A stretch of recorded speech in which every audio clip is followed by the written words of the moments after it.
Abortion is objectively immoral. Life begins at fertilization, therefore abortion is murder. My previous video on the subject of abortion is henceforth corrected, and all other arguments I've heard in defense of abortion are abject garbage. What's up, guys? Acerthorn here, and this is Purple Politics.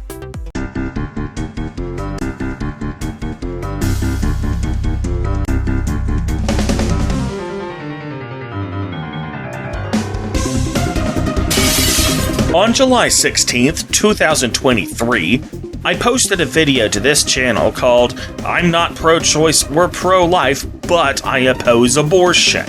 The reason for me being so on the fence was because, at the time, I thought there was no scientific consensus as to whether or not an unborn fetus counted as being alive.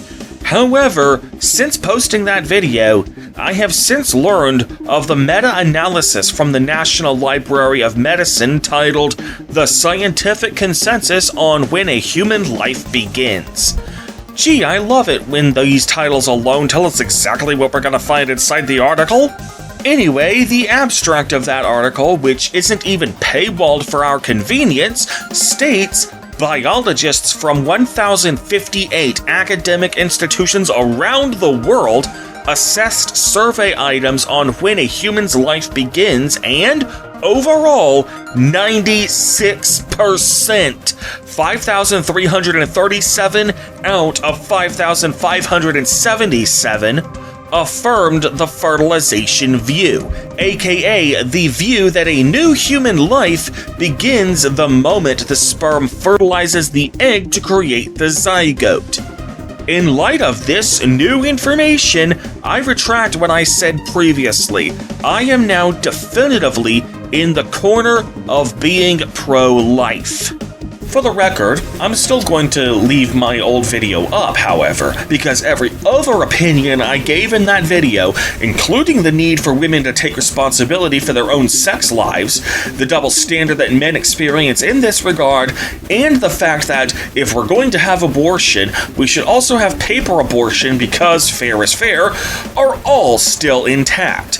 They just aren't as important now because I now have a definitive answer to the question of whether an unborn fetus constitutes a life. So now that I'm satisfied that life does in fact begin at fertilization, that means that abortion is officially and objectively murder.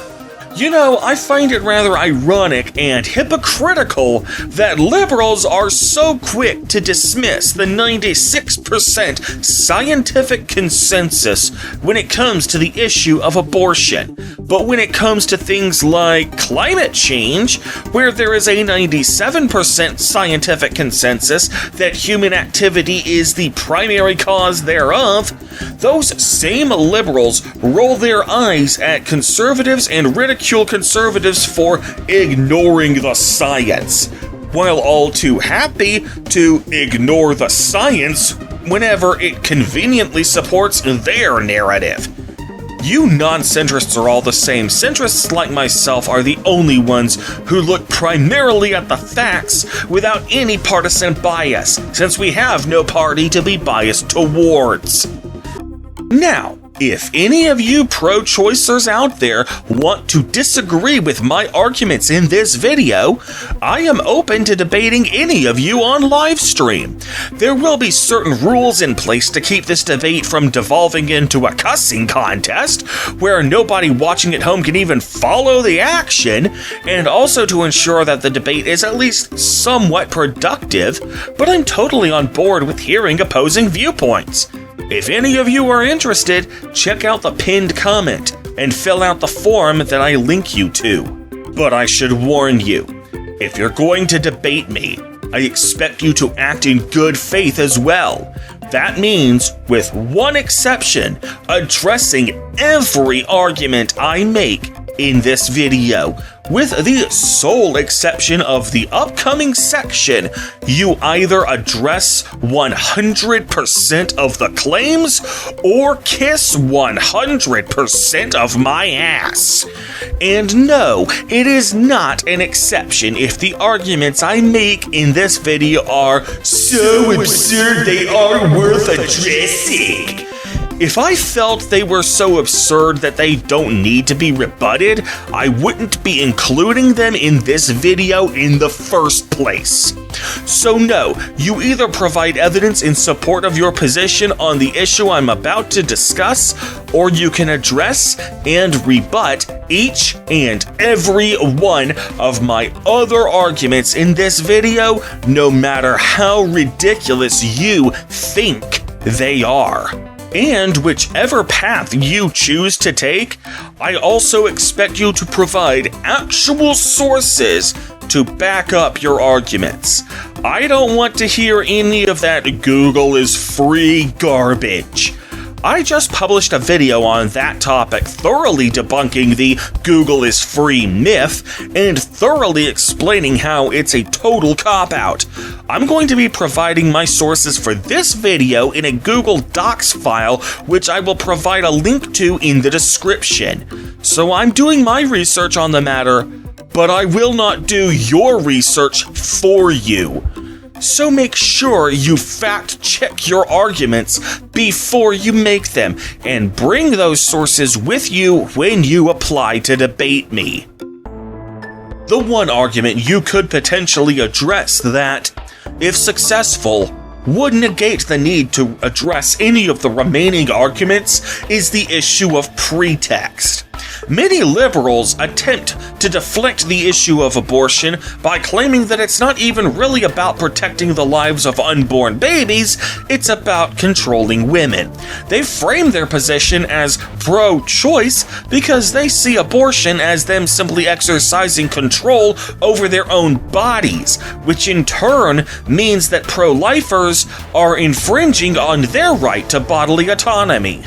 And if I've said it once, I'll say it 1,000 times. This issue is not about abortion. It's about controlling women. But we're pro-life, you scream. Yeah, you're not pro-life. You're pro-control. Republicans lie and say that it's all about life, but it's not. It's about controlling women. Stop saying pro-life, start saying forced birth. Call them what they are. We already know they would rather let a woman die than abort. Yeah, we play along and call them pro-life. Stop feeding that lie. Why are pro-life people always trying to get themselves involved in other women's uteruses? Because they believe that the fetus constitutes a human life no matter where it is. It's easy to understand, whether you agree or not. No, it's because they don't see women as people. If this were true, then it would be known in legal circles as pretext, an excuse you give when you can't use the real reason. Now, this would probably be a decent argument were it not for one small problem. There is not a single iota of evidence to support this outlandish accusation. Do you even pay attention at all to what you're saying? Think about this for a split second. By making this argument, you're admitting that the 96% scientific consensus that life begins at fertilization is in fact true, or at the very least, you're conceding that it might be true. Rather, you're insisting that us pro-lifers don't actually care about that at all. All the talk about how abortion is murder and how we're actively killing the baby, we would actually be totally okay with all of that, as long as the female bodily autonomy, and only the female bodily autonomy, wasn't part of it. Do any of you actually believe that yourselves? When you think about it that way, the argument quickly becomes ludicrous on its face.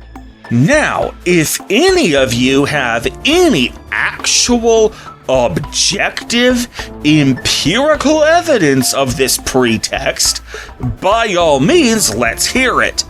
But so far, all I've heard is people simply making the allegation of pretext without even attempting to prove them to be true. However, be warned that evidence of pretext requires proving what we pro-lifers are subjectively thinking, and newsflash, that's going to require more evidence than just your determination that our logic doesn't make any sense from your entirely subjective point of view. Now, the reason this is the one argument that, if successfully proven, would negate the need for you to address the rest of the arguments I make in this video is because, if you prove all of these future arguments to be pretextual, you can effectively make them irrelevant.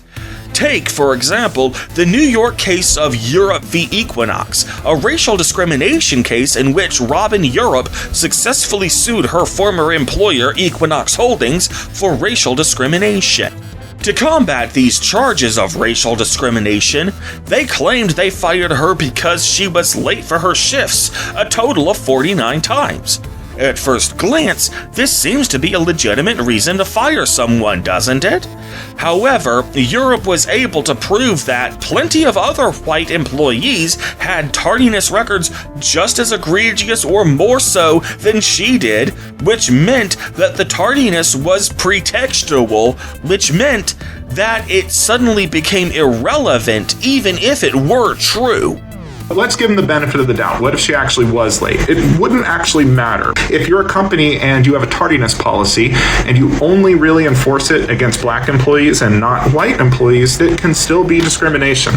So, if any of you can pull a rabbit out of a hat and show proof that the majority of pro-lifers are lying, not just mistaken or misinformed, but out and out lying, there's a big difference about their belief that abortion is murder, and instead that it is pure misogyny for its own sake, then that would similarly make irrelevant any of the other arguments contained in this video, including the 96% scientific consensus that life begins at fertilization, and all other arguments still to come, as well as any other arguments that any pro-lifers may or may not advance in the future that aren't being included in this video. However, bear in mind that proving pretext is a huge uphill battle, as it requires proof of what people are subjectively thinking. On the other hand, if you prefer to concede that there is no good evidence for pretext, and instead wish to focus on all the other arguments I'm making in this video, while it does not single-handedly resolve the debate in favor of pro-lifers, the same way a showing of pretext would single-handedly do the opposite, it still puts you at a severe disadvantage. Think about it. If there was no evidence of pretext, and you admit as such, then that just begs the question, why make the accusations at all if you know they're baseless? By conceding that you had no basis for making these accusations, you are effectively conceding that you are disingenuously and in bad faith attempting to poison the well against the other side. This sort of attitude is not conducive to converting people to your side. People don't like being falsely accused of shit.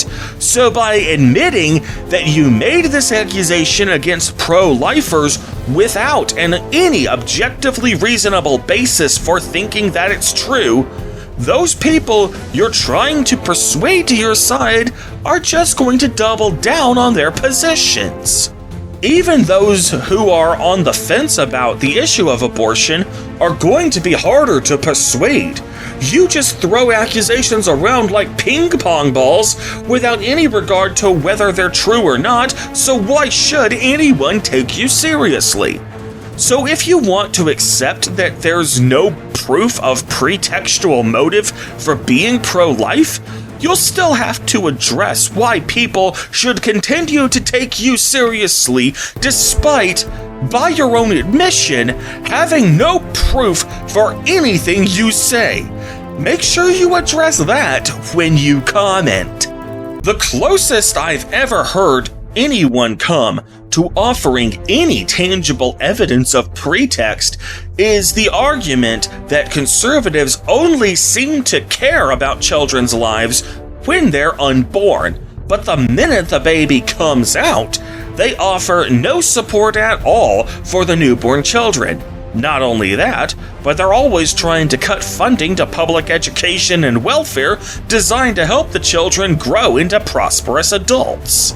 They overwhelmingly don't support social services for poor kids. Boy, these conservatives are really something, aren't they? They're all in favor of the unborn. They will do anything for the unborn. But once you're born, you're on your own. But we're pro-life, you scream. Yeah, right up until the baby's born. Then it's good luck, kid. Now, at first glance, this seems like a legitimate indictment against conservatives, one that would create, at a minimum, the appearance of pretext, were it not for one problem. It's provably false. Red states are indeed passing programs to assist single mothers and newborns. They're called Alternatives to Abortion Programs, or A2A for short. You know, just yesterday I published a video where I criticized people for using Google is free as an excuse for not showing their sources, and I stand by that criticism. But I have absolutely no respect at all for people who boldly and confidently make claims with their full chest that are provably false from a simple Google search simply because they couldn't be bothered to spend 2 goddamn minutes fact-checking their shit before they start running their goddamn pie holes. You know, in my video, BLM riots were justified, there was actually a moment where I originally planned on saying something, but I ended up retracting that statement from the finished video because I fact-checked it first. Because unlike you, and by you I mean all non-centrists, liberal and conservative alike, I'm not so vain that I assume everything that I believe is necessarily true. I actually bother to fact-check myself before I run my mouth. Now, some of you might try and move the goalposts, as pro-choicers are wont to do when their arguments get thoroughly debunked with facts and evidence, and argue that these programs aren't good enough, that they don't completely nullify the hardships that newborns and single moms face. If you want to argue that, then let's have that discussion. But you aren't saying that right now. Oh, no. You're claiming with your full chest that the aid and support that conservatives are providing to low-income newborns is literally zero. That's the equivalent of accusing corporate employers not of paying their workers starvation wages, but of not paying their workers at all. So if you want to move the goalposts, you first need to acknowledge that you were out and out lying when you previously argued that conservatives want to provide literally zero support to low-income newborns. Acknowledge that they are indeed providing aid and support, and then work from there. You do it with wages, so why can't you do it with this? Because you're all a bunch of disingenuous fuckwads, that's why. You non-centrists are all the same, completely disingenuous and unwilling to do basic fact-checking. When pro-choice people defend their right to abortion, their stance can usually be boiled down to just 4 words. My body, my choice. In other words, women have the right to decide what happens to their own bodies. Nobody, not even a fetus, has the right to use their bodies. This is actually a fairly weak argument if you stop to think about it. Frankly, it's little more than a thought-terminating cliche, a slogan that ultimately dismisses the opposing side just 'cause, rather than actually addressing the points. Famous examples of thought-terminating cliches are "because I said so" and "because I'm your mother, that's why." Notice how neither of those examples actually provide satisfying rebuttals or counter-arguments. Instead, they just encourage you to stop thinking. Well, My Body, My Choice is much the same way. They just say those 4 words and then drop the mic. Now don't get me wrong, bodily autonomy is indeed a legitimate reason to refuse to do something. I personally invoke that argument all the time when it comes to using pronouns I'm not comfortable using just because some trans and non-binary people want me to use those pronouns when referring to them. However, the difference there is that trans and non-binary people are unable to give any real reason why I should have to use the pronouns they choose for themselves, aside from it hurting their feelings if I don't use them. That is not a conflicting right. So my right to bodily autonomy is literally the only right at issue here. When it comes to the scales of justice, morality, and the social contract, even a feather can tip the scales in one side's favor when there's literally nothing on the other side. However, when it comes to the question of abortion, there's more than just some random person's fee-fees at stake. 96% of scientists agree that life begins at conception. Therefore, there is no good reason to classify abortion as anything other than murder. This means that, far from nothing on the other side, there is a fucking anvil to counterbalance the feather on the other side. This means that you can't just say, "My body, my choice," and then drop the mic after saying just those 4 words. The whole ballgame changes once murder is introduced into the equation. Murder is, hands down, the most evil act a mortal is even capable of committing.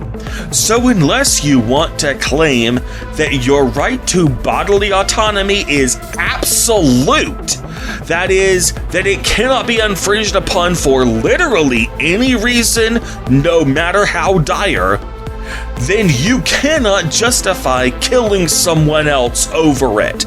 Nothing short of an absolute right could possibly justify that.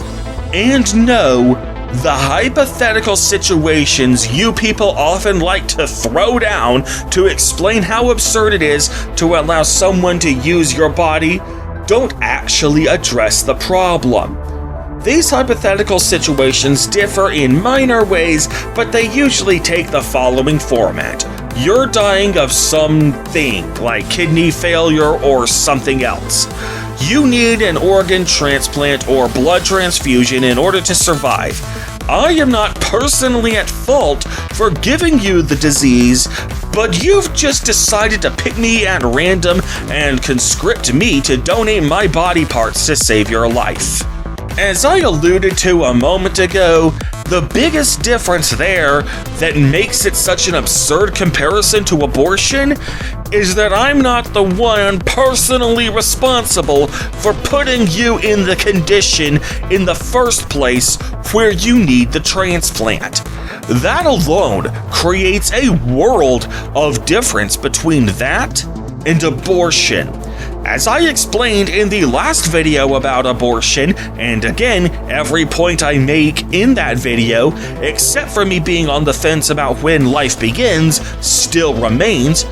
Whenever a woman gets pregnant, with the sole exception of rape, she is the one personally responsible for bringing that new life into existence and thereby becoming codependent on the mother's body for the next 9 months.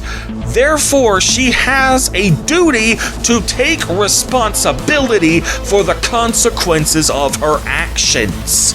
Of course, there's also another major difference. In the case of me refusing to donate my body parts, that's not the same as me actively and directly killing you. Imagine if the only reason you needed the kidney transplant is because I took a baseball bat and feloniously swung it directly at your lower back, thereby damaging your kidneys and causing them to fail. Then, yes, while it might be unlikely that a court of law would directly enjoin me to donate my kidney as compensation, it would be fitting if I were required to do that. That's the old an eye for an eye proverb. And of course, there's even a third major difference between the hypotheticals that you describe and abortion. To show you what I mean, let's have a look at one of Andrew Tate's absurd stories about why women need men. I was actually once driving my date home, and she said to me, "I don't need a man." I said, "Are you sure?" She said, "Yeah." I said, "So get the f*** out the car and hitchhike." Turned out, she got kidnapped. And that's a great example of why women need men. Of course, his logic is absolute bullshit. Sure, it was his car, but that doesn't justify putting her in unspeakable danger over a mere disagreement of opinion. While it is certainly true that he has the absolute right to decide who is allowed to enter his car, the difference is that in this story, that woman was already in his car to begin with, and then he maliciously cast her out, putting her in danger she otherwise wouldn't have been in, just to assert his dominance. And that's fucked up. Nearly everyone, liberal and conservative alike, as long as they're not chauvinist dickheads, would universally agree that Tate had a moral and possibly legal too obligation to finish what he started and ensure her safe passage home, even if he never agreed to see that woman ever again after that.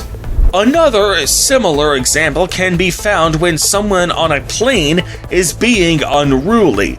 The plane staff, such as the flight attendant, is legally permitted to tie him up and restrain him for the rest of the flight, and also ban him from all future flights. But you know what they don't get to do?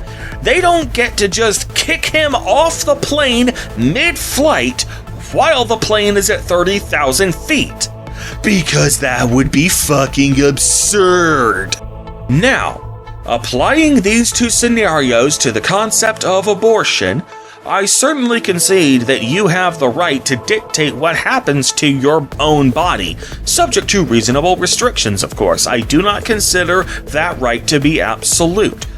But just as Tate's date was already in his car, and that made all the difference in the world, so too does the fact that the baby is already inside your body also make all the difference in the world.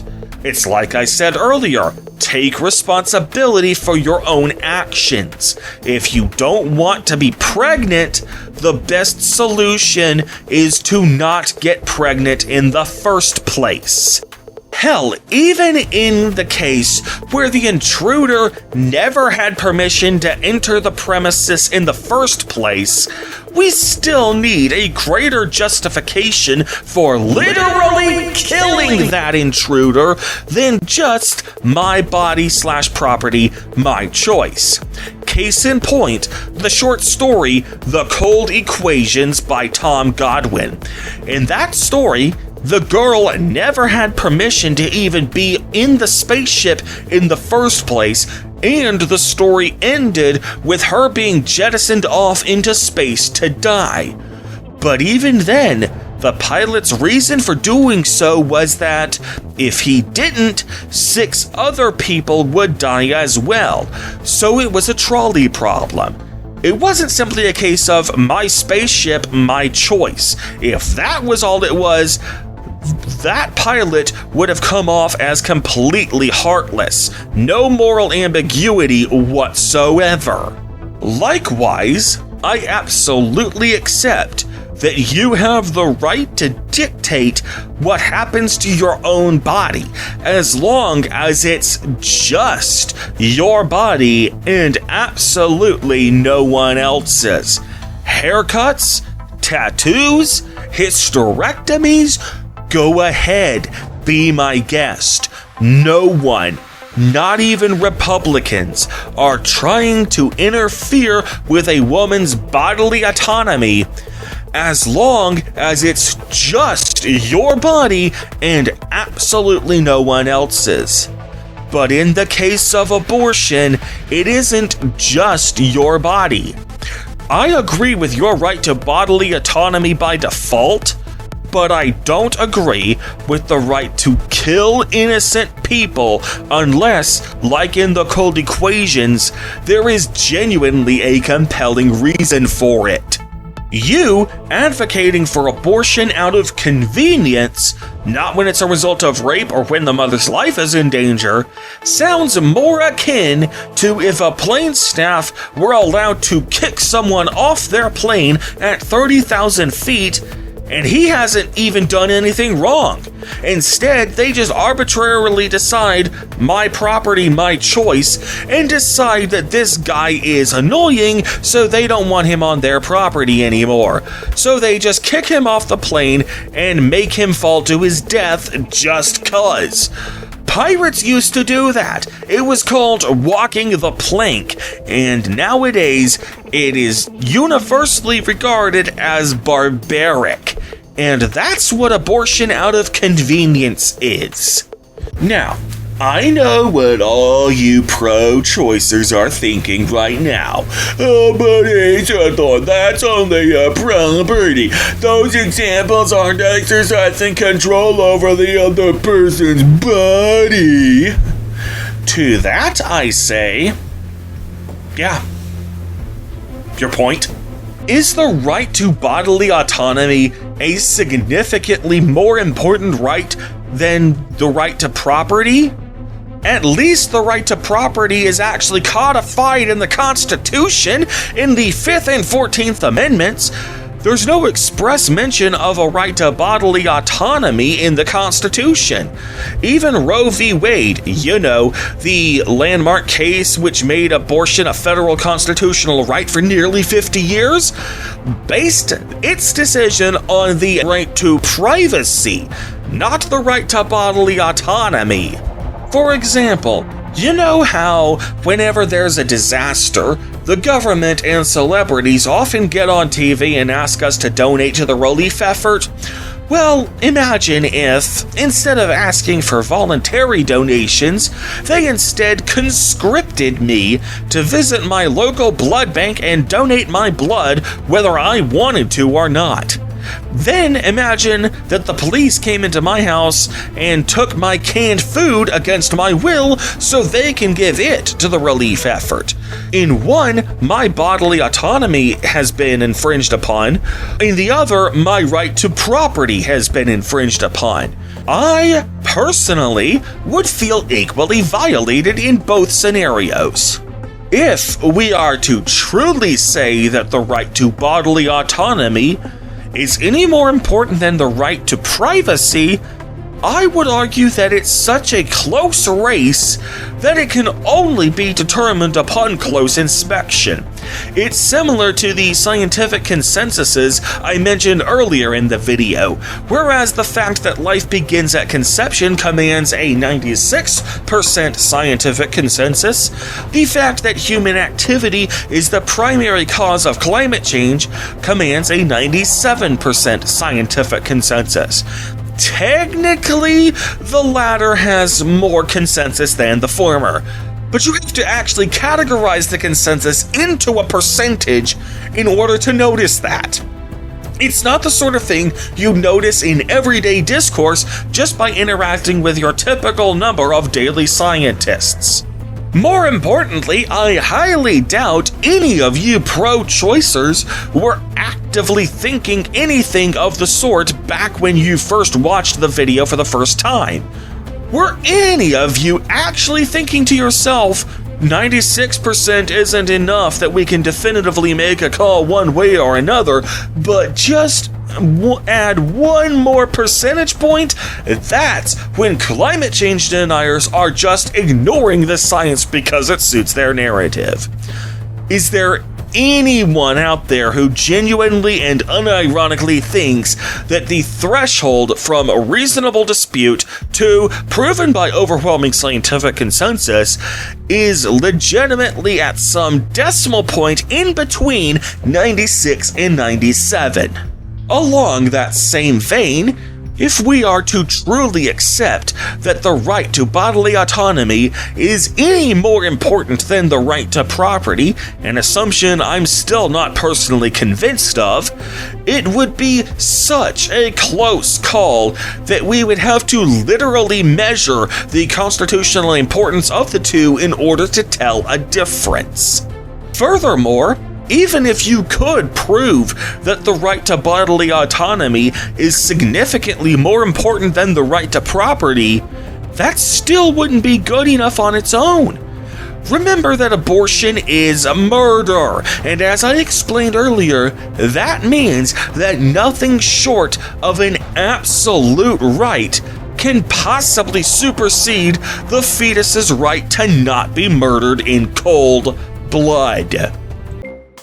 So with that, let's discuss the big three exceptions that get tossed around for most abortion bans: rape, incest, and when the mother's life is in danger. Bear in mind that once these big three exceptions are discussed, it's generally understood that abortion should be illegal by default. Now, in the previous video on abortion, I made the argument that rape still shouldn't be an exception to abortion bans, even though that is the one time when the mother can legitimately say that it wasn't her own conscious choices which led to the creation of the fetus and, therefore, not her responsibility to take accountability for the consequences. My logic for still opposing abortion in the event of rape was due to the possibility for false rape allegations, already a major problem to begin with, going through the roof because that would be the quickest and easiest way to justify an abortion she knows she wouldn't otherwise be eligible for. That logic still holds. Again, every argument I made in that video, except for the lack of consensus on when life begins, still holds up. However, now that I am satisfied that life begins at conception, I have another reason on top of that one for why rape shouldn't be an exception to abortion. Because a fetus constitutes a human life, that means it has rights too, including, and most importantly, the right to not be murdered. So while I have the utmost sympathy for a victim of rape, we must ask ourselves, is it personally the child's fault that daddy raped mommy? Because if not, then it's not right for the child to have to suffer the consequences for daddy's behavior. It would be the equivalent of a rape victim seeking out the father's other children and killing each of them. The father might deserve the pain and heartache that comes from seeing his children being murdered in front of him, but the children themselves don't deserve that. Along that same vein, the fetus likewise has done nothing wrong itself, and thus does not deserve to have to lay down his life in order to pay for the sins of the father. Remember that by the time the big three exceptions come into play, we're already accepting that abortion is wrong by default, so this is indeed a relevant consideration. Besides, The abortion ban only requires you to carry the baby to term. It does not require you to continue to raise the child even after he is born. You are absolutely entitled to give the baby up the minute it comes out of you. At my hospital, we have a poster that advertises that they'll take the child off your hands, no questions asked. And even if the hospital won't take the child, you can leave the child at the doorstep of the fire department anonymously. Nobody, not even Republicans, are forcing you to be a mother. They're just saying you can't murder innocent people. Because did I mention that abortion is murder? Because it totally is murder. A similar argument can also be made for abortion in cases where the pregnancy happened as a result of incest. It's not the fetus's fault that its parents were so reckless. In fact, in this case, it's both mommy's and daddy's fault, rather than mommy being 100% the victim. Now, sure, it is exceptionally rare for people to bonk when they know full well they're biologically related. Most of the time, it's two people who think they're not related, like in the case of two adopted people ultimately finding out they're brother and sister. In those cases, the parents aren't at fault for bonking, but the biological consequences of the child being the product of incest are still the same, fault be damned. However, it's still the same problem as before. The fetus itself isn't to blame for the parents' actions, so it shouldn't have to pay the consequences. Sure, it might grow up with deformities, but it would still at least be alive. Remember, abortion is murder. Therefore, anything that wouldn't justify murder also cannot justify abortion. So that finally takes us to the biggest of the big three exceptions, when the life of the mother is at stake. This is the one time when I accept that abortion should be allowed. After all, abortion may be murder, but even murder is allowed in cases of self-defense.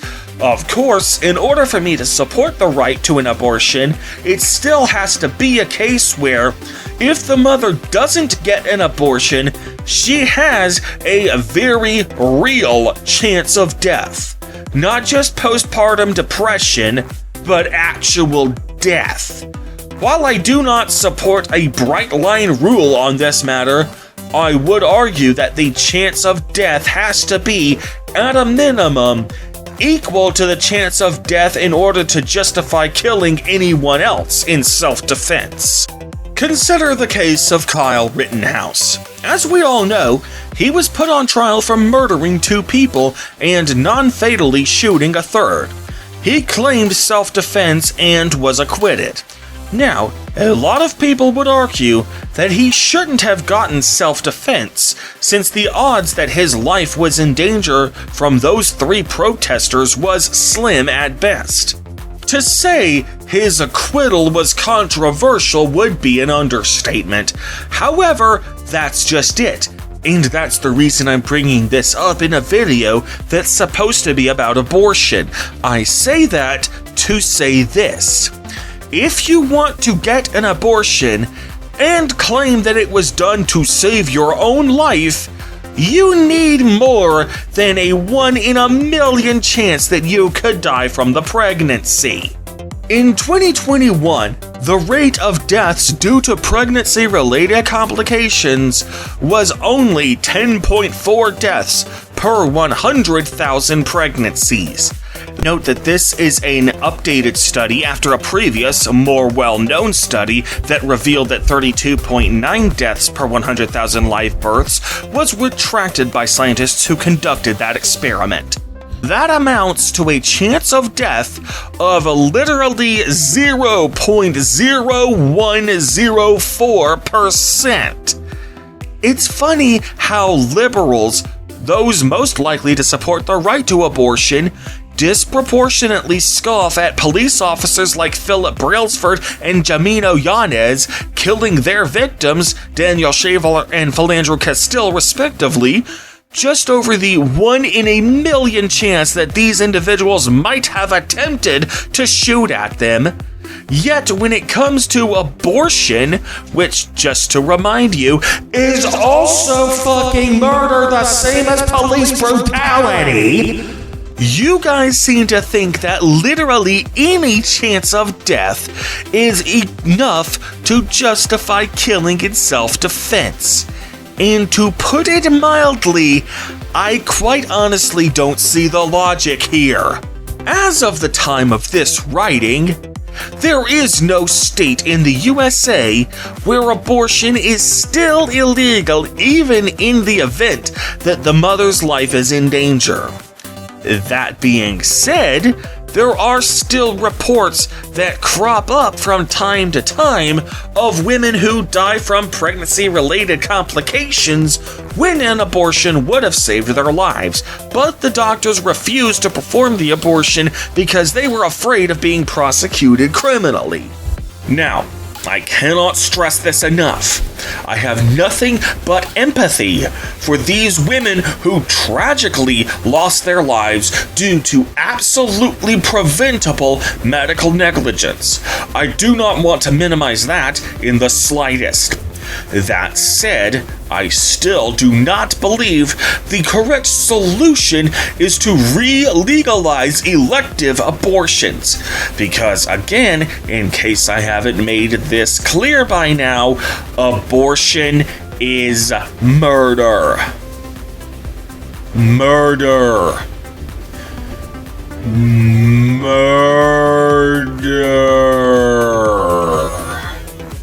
There are ways to ensure life-saving abortions are indeed reasonably available to women. One of the easiest ways is to simply sue the doctor. Did you know that in all 50 states, not just those with abortion bans, a failure to provide treatment can indeed form the basis for a medical malpractice claim? So instead of simply pointing to these deaths and using the fact that these deaths occurred in the first place as proof that the abortion bans are inherently broken, I instead would like to see some evidence that the families of these women tried to sue the doctors for failing to provide the treatment that the abortion ban statutes explicitly grant them leave to provide, only for the cases to get thrown out on the grounds that it was indeed illegal for the doctors to provide abortion care in those instances. Not only that, but I also want to see proof that these judgments were upheld on appeal. If they were reversed on appeal, that doesn't count. Alternatively, I'd like to see criminal cases where a doctor who did perform an abortion under the good faith belief that the exception applied, only to be convicted on the grounds that this doctor's belief was objectively false, despite being made in good faith, and that conviction was upheld on appeal. That would work too. If you can provide me with example after example of either of those, then I will concede that we need some changes to the statute. But even then, that doesn't mean the solution is to re-legalize murder for any reason. That just means the laws need to be clearer as to when a doctor is allowed to perform an abortion, and for that, we don't even need the state legislatures to pass that. In 22 states, there exists something called initiative and referendum. Basically, it means you draft your own legislation, go around collecting signatures for the legislation, and if you get enough signatures before the deadline, the state government puts it on the ballot for the next general election, and if a majority of voters vote in favor of this legislation, it becomes law, and the state legislature can kiss your ass. So, if doctors are refusing to perform abortions to save women's lives, and the medical malpractice suits get tossed out specifically on the grounds that the doctors were indeed following the law and not tossed out for any other reason, such as a procedural error, then the correct solution is to change the law and make it clearer when this exception applies, not to simply get rid of the abortion ban full stop. Because abortion is still murder. It's only this one exception that needs to stick around. So, when faced with the incontrovertible fact that life begins at conception and therefore that abortion is murder, pro-choicers attempt to move the goalposts, and their arguments become more and more strained as time goes on. Here are just a few of the most common arguments I've heard that don't warrant their own section to rebut, because by this point it's clear that pro-choicers are just making up the rules as they go along. Sometimes literally. Before I continue, I'd like to take this opportunity to fully develop something remotely resembling a rapport with my comrades on the left. After all, this channel is called Purple Politics, so named because I'm not fully Democrat and I'm not fully Republican either. I look at the facts, and I'll call out both sides for being hypocritical, lying pieces of shit when the facts support such an accusation.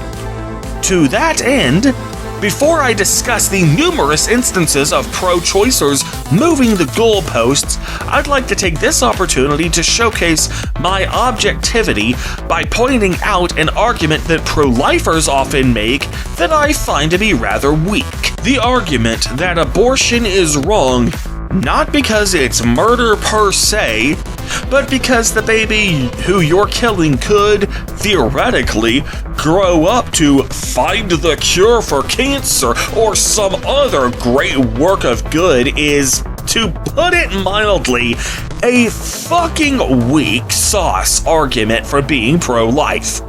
First of all, it ignores all the other societal issues that conservatives steadfastly refuse to address, like poverty, discrimination in the workplace, and redlining in school districts, which, if addressed, could also lead to some people currently trapped in that unfair system to achieving similar great works.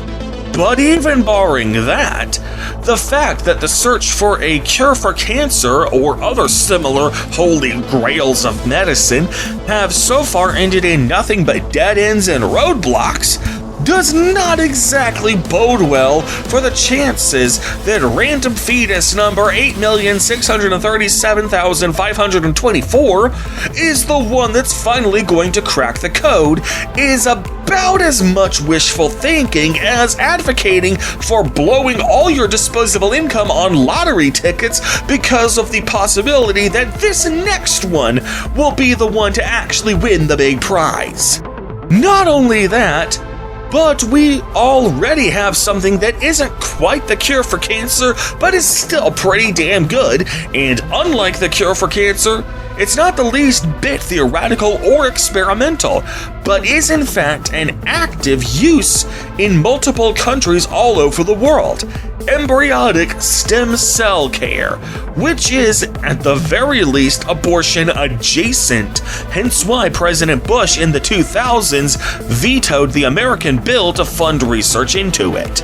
So, if all the other reasons for opposing abortion that I've already discussed so far and will continue to discuss for the remainder of this video don't hold up to scrutiny, this one excuse, standing by itself, is a pretty stupid reason to justify abortion bans.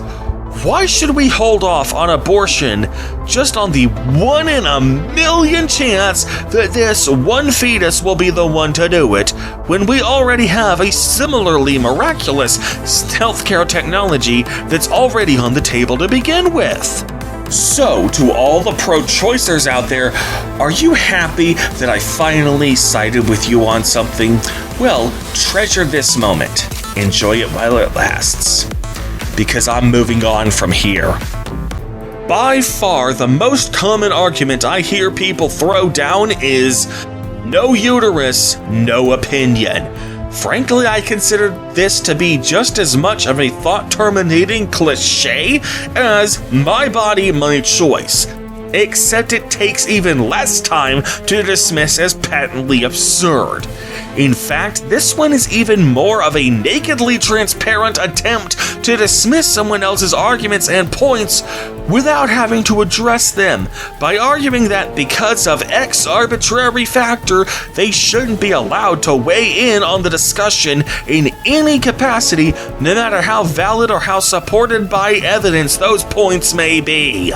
Seriously, why should I not get an opinion just because I'm a cis man? Are you suggesting that men and women should exist in separate legal bubbles where only women make laws for women and only men get to make laws for men? If that's the case, then how would we go about deciding how rape should be prosecuted? There's a clear case of intersex crime. It's a female victim, but it's a male perpetrator, at least in the stereotypical case of rape.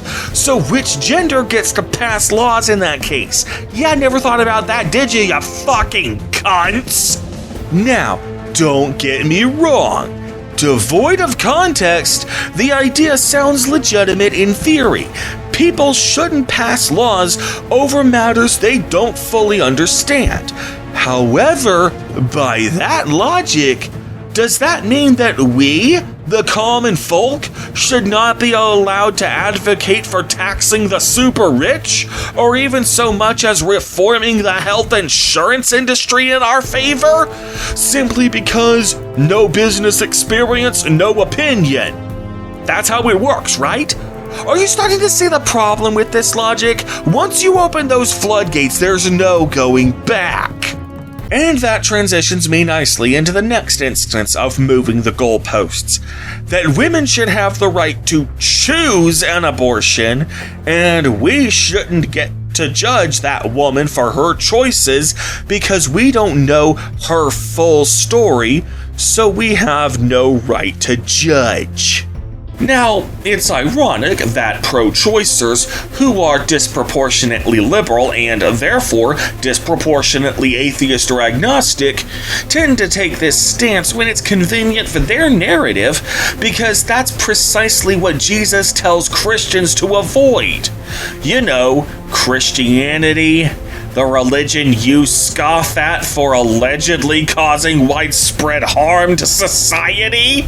In the Bible verse where it says, "Judge not, lest ye be judged," a common misconception is that it's forbidding Christians from judging others in any way, shape, or form, when in fact Jesus is actually commanding precisely this mindset, not to judge people unless you know all the facts.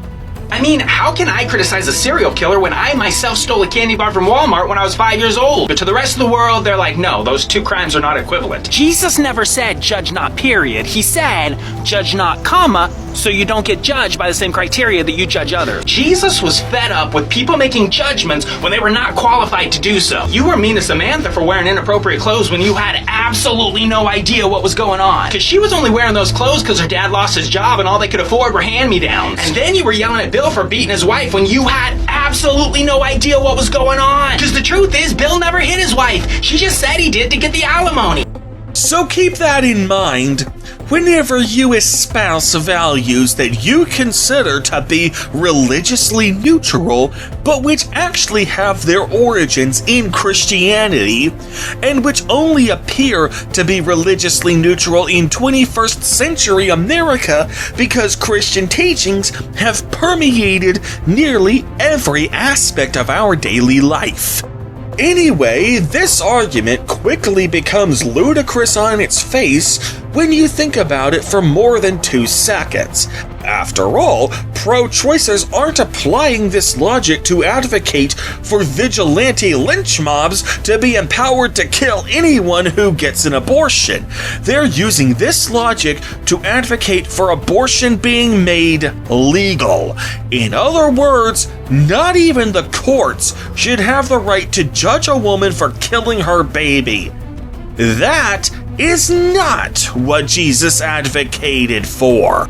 But then again, you can't not judge people. I mean, I'm not gonna let a felon babysit my kids. Jesus was never trying to abolish the judicial system, because in a village, punishment is necessary to prevent chaos, to prevent the community from disintegrating into anarchy.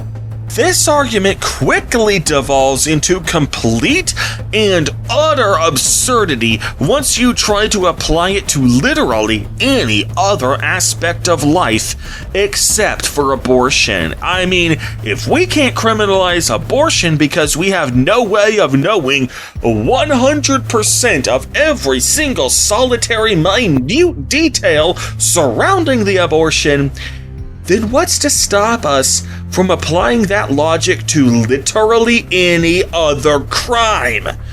In all other types of murder, do we really know the killer's full story? What about in cases of rape? Most of you are women's rights advocates anyway, so how can we honestly throw a man in prison for raping a woman even if there's no dispute that he actually did it, because we'll never know the full story? Frankly, a lot of these examples of moving the goalposts will quickly crumble once you apply the logic to literally any other aspect of life where it even arguably could be applicable. Remember that. So, next on the list of constantly moving the goalposts, pro-choicers often like to argue that a fetus may be a living organism, and it may be human, because if it's not Homo sapien, then what the fuck is it? But it isn't a person, and therefore doesn't have legal personhood. This one is just stupid. First of all, what the fuck do you base that on? Where do you actually get the definition of a person from?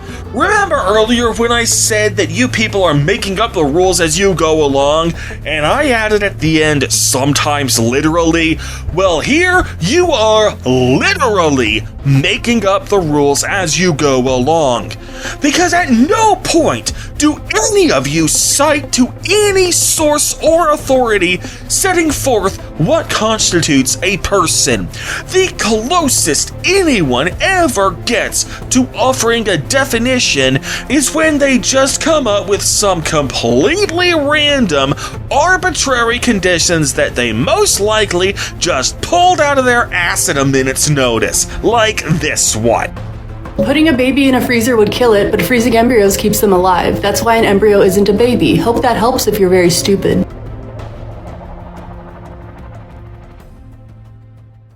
Fuck you, bitch! Did you even give this idea even a split second's thought? Here's a counterexample for you. Mr. Freeze, the Batman villain. He has to stay in sub-freezing temperatures or else he burns up and dies. Well, he has certainly committed a lot of crimes, and he deserves to be imprisoned, possibly even executed, for a lot of reasons. The mere fact that he has this medical condition where he dies if he isn't in sub-zero temperatures is not one of them.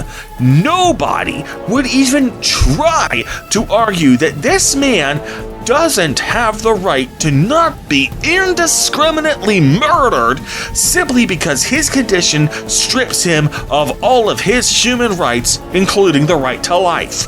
Hope that helps if you're very stupid.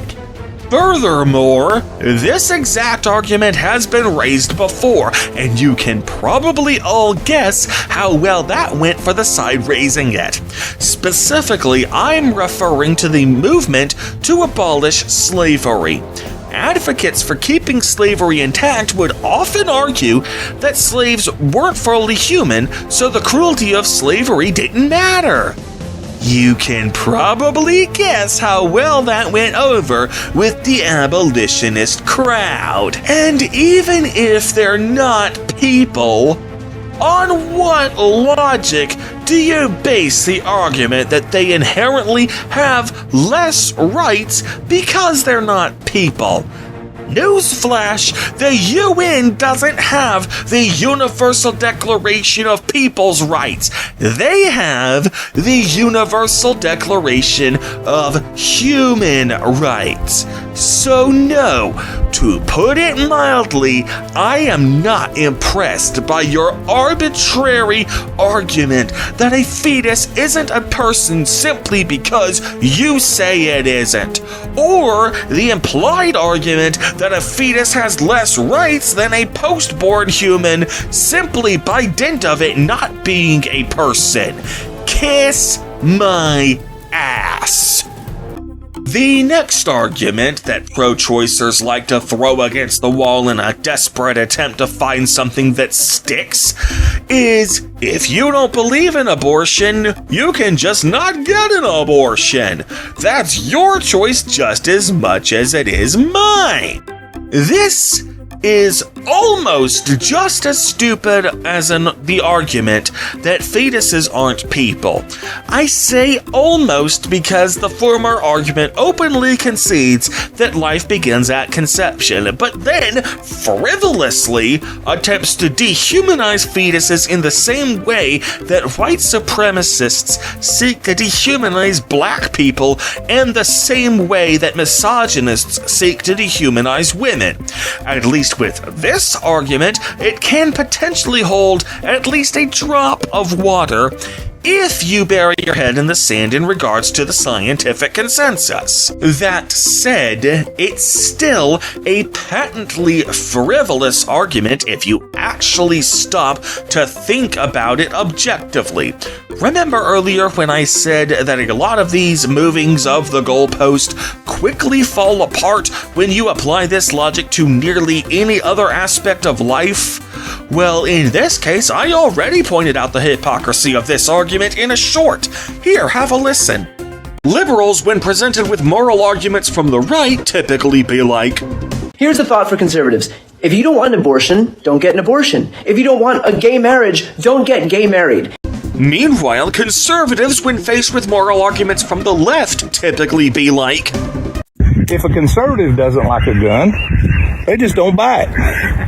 If a liberal doesn't like guns, they want to outlaw them for everyone. So when does this logic hold up and when is it a cop-out? Somebody please make it make sense. This math ain't mathin'. Remember earlier when I said that a lot of these movings of the goalpost quickly fall apart as soon as you apply this logic to any other scenario? This is a prime example of that. Of course, some people fire back with what they consider to be the ultimate mic drop rebuttal. I can be killed by a gun I don't own. The problem with this logic is that it only really holds up if abortion isn't just as much murder as shooting someone with a gun is. But since life begins at fertilization, that means that abortion is murder. Therefore, you'll never convince a pro-lifer that it's a matter of personal choice unless you can first convince a pro-lifer that abortion isn't murder. Of course, most of you don't even bother to do that. Most of you would rather just call pro-lifers liars by saying that we're out and out lying about our position, which isn't going to win you any new votes when you accuse the opposition of that. Next on the list is the argument that a fetus is a parasite. Remember earlier when I said that pro-choicers are making up the rules as they go along, and sometimes that's literally what they're doing? Well, this is perhaps the biggest example of that. I will at least say this, it has the potential to be more objective than many of the other arguments I've discussed so far. It's presumably based around science, it accepts that the fetus is indeed alive, and therefore that you are killing it by having an abortion. It also makes a slightly more good faith effort to argue precisely why it's undeserving of human rights beyond just saying it's not a person because I say so. That said, it still doesn't hold up to scrutiny if you actually look at the scientific definition of what constitutes a parasite. Hence why this is one of the most blatant instances of pro-choicers literally making up the rules as they go along, because you have to literally change the scientific definition of a parasite in order to make a fetus fit within it. To show you what I mean, here are not one, but 5 reasons why a human fetus is not a parasite. Number 1, a parasite is, by definition, a different species than its host.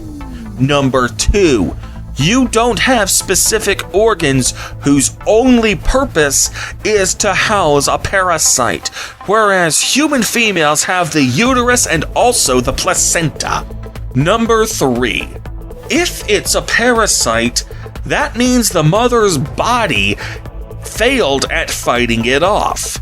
To the contrary, human female bodies, and specifically their reproductive systems, are literally purpose-built to get pregnant and create a safe and welcoming environment for the upcoming fetus. Her body literally creates a temporary organ called the placenta designed to house the fetus. If she doesn't get pregnant, the body tears the placenta down and disposes of it through the vagina, and that's literally what a period is. Parasites typically have to create their own environment to survive in, like how a tongue-eating louse has to literally cut off the tongue of its fish host so it can become the new tongue. Number 4. Parasites offer no benefits to their host. In fact, if the host benefited in any way, that would literally cause the relationship to be classified as a mutualistic rather than parasitic. And while pro-choicers often cite the health risks associated with pregnancy and childbirth, there are quite a few benefits as well, including, but not limited to, making their future periods easier to endure, reduced risk of some forms of cancer, better heart health, and reduced risk of contracting multiple sclerosis. You can argue until the cows come home whether these benefits are worth the corresponding risks, but that's irrelevant. The fact that there are any benefits at all is an absolute bar to a fetus being scientifically classified as a parasite.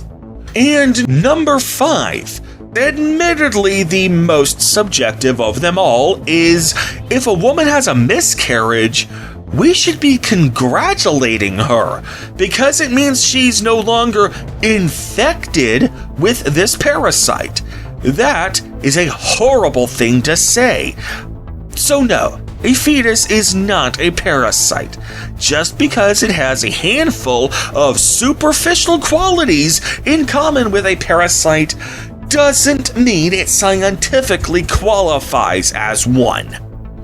So after that argument gets ground into fine dust, pro-choicers next throw out the fact that because a woman can die from pregnancy, that means that an abortion, even if it's murder, is still self-defense. Okay, you're starting to get warmer. This is admittedly the closest pro-choicers get to making an argument that actually takes longer than a split second to debunk. Not to mention that I do support the right to an abortion when the mother's life is genuinely in danger. But pay close attention to what I said there. I didn't say that this argument actually takes longer than a split second to debunk. I just said it was the one argument that I've seen that actually gets pretty close to it. But it can still be debunked in a matter of seconds. Again, this logic quickly falls to pieces when you apply this logic to literally any other scenario. While it is technically possible for a woman to die from pregnancy-related complications, it really is the very definition of 1 in a million. In 2023, the most recent year for which full statistics are available as of the time of this writing, only about 680 women suffered a pregnancy-related death. To put that in perspective for you, a whopping 28,000 people died from influenza during the 2023 to 2024 flu season, despite that season only lasting a few months rather than an entire year. What, are we going to argue that we're justified in killing anyone who gets within 10 feet of you just because they also happen to be afflicted with influenza? Hell, even in the case of COVID-19, which has a much greater mortality rate than influenza, are we going to advocate for literally killing the afflicted so we don't get afflicted ourselves? Even liberals, who tend to be the biggest advocates for wearing masks during the pandemic, while also being the most pro-choice, never advocated that we should have the right to simply murder anyone who's not wearing a mask in public. In fact, I'll do you one better. Remember the movement to defund the police and the Black Lives Matter movement? The people who support the right to abortion tend to disproportionately favor reducing police brutality. But if we're to take your logic and follow it to its logical conclusion, that must mean that police should have the right to deploy lethal force anytime they feel even slightly threatened. Daniel Shaver? Philandro Castile? Stephen Clark? In all of those cases, from the officer's point of view, they had a non-zero chance of dying, so then killing in self-defense was entirely justifiable. That's how it works, right? Hell, let's take that a step further. If we are to follow your logic that literally any chance of death whatsoever is worth killing in self-defense over, then you are about to fall down one truly endless rabbit hole. Imagine you're working the counter at a convenience store and a customer walks through the front door. Can anyone name me literally any scenario where death is not only unlikely, but is literally physically impossible? By your logic, you have the right to kill him right then and there, because for all you know, he could have a gun in his pocket and he could be planning to rob you. Therefore, because there is any chance that you might not come out of this encounter alive, so you have the right to just gun him down right then and there before you've ever exchanged a single word between each other. Sure, the chances of it happening are 1 in a million, but by your logic, that's all it takes. I'm sorry, no I'm not, but if you justify murder, and yes, abortion is murder, on the grounds that literally any chance of death is worth defending yourself over, then you are the homicidal maniacs that we ought to be defending ourselves against, not the other way around. The final moving of the goalposts I'd like to discuss today is, well, I don't see you lining up to help single moms, or something along those lines. This also includes accusations that we're not signing up to adopt unwanted children despite us forcing them to be born. You remember earlier in this video when I was discussing the pretext of being pro-life, and I debunked the argument that conservatives aren't offering any aid or support to low-income newborns? You know how I also raked you liberals over the coals because you made that claim with your full chest without taking even so much as 30 seconds to fact-check it before you ran your mouths? Well, here we are again, motherfuckers! Conservatives are quite literally lining up to help. Well, not literally, because adoption centers don't have lines, they have waiting lists. So of course you wouldn't literally physically see them waiting in line. because that would be ridiculous. I'm going to give you at least an iota of benefit of the doubt and assume that's not what you actually meant. I'm going to assume you have at least that much common sense. As for the waiting lists to adopt a child, estimates indicate that there are approximately 2 million couples currently on the waiting list to adopt, whereas there are only approximately 117,000 children currently up for adoption. That means that the couples on the waiting list to adopt outnumber the children up for adoption by a ratio of 17 to 1. To put this in perspective for you, let's think about how long the line would be if this were a single file line. If there are 2 million couples, then there are 4 million people. People tend to stand on average about 2.5 feet apart from each other, so that means that a single file line consisting of all the people currently on the waiting list to adopt a child would be 10 million feet long, or 1,894 miles, which is about the distance to drive from Los Angeles to New Orleans. Oh, and you know what demographic is most participating in the waiting list to adopt a child? Christians, aka conservatives, aka pro-lifers. You know, the very people you criticize for not, quote-unquote, lining up to adopt. As I said earlier, I empathize with people who ask for sources and scoff at people who just say Google is free in response to being asked for sources. But I have no respect for people who say something with their full chest that is immediately disproven by a simple Google search, either because they're too lazy or too vain to be bothered to fact check it before they run their mouths. You say you don't see pro-lifers lining up to adopt children or provide aid to newborns? Well, where exactly have you looked? Within your immediate family and closest circle of friends, most of whom are going to be pro-choice anyway? And when evidence didn't magically fall out of the sky and into your lap after about a half an hour of waiting, you just instantly decide that there is no evidence? Fuck me, you non-centrists are all the same.